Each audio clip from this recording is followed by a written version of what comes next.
Ben responded to my email, as he sometimes does, with a .mov file. He'd put it together out of some clips of my eyelid that he'd shot while we were together. He did this one afternoon right in the middle of our sex.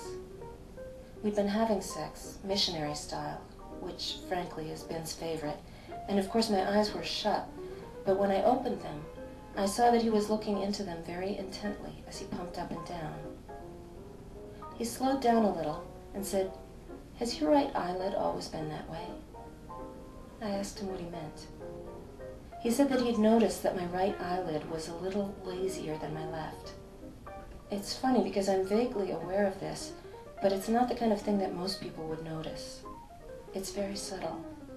It's nothing a doctor ever raised with me, or even my mother. I asked Sandro later if he'd ever noticed this, and he had no idea what I was talking about. The only other person who ever commented on this, sort of, was my best friend Florence, who told me when we met in college that she liked to watch my slow blink. She also liked to watch my lips when I pronounced words that began with the letter B. I love Florence. Anyway, it's true. When I blink, there's a very slight lag time between my left and right eyelids. I think it may become slightly exaggerated when I'm in or near a state of orgasm. This may have something to do with Ben's having noticed it. He's also extremely attentive.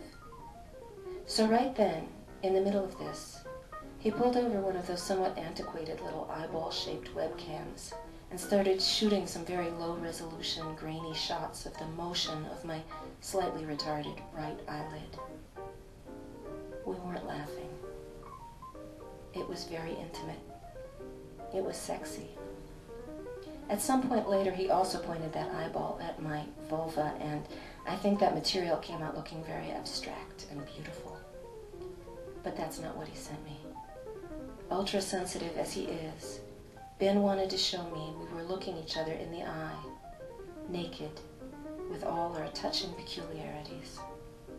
That is, I think this is what he was showing me. This is a still from the .mov file.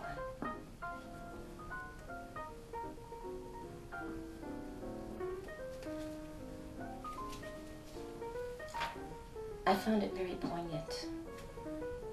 I felt like no one had ever looked at me that closely. A few weeks later, however, when he appeared, self-satisfied, on the cover of Paper magazine with Chloe Sevigny and Scarlett Johansson licking his stomach, the thought struck me that maybe he was just documenting my imperfection.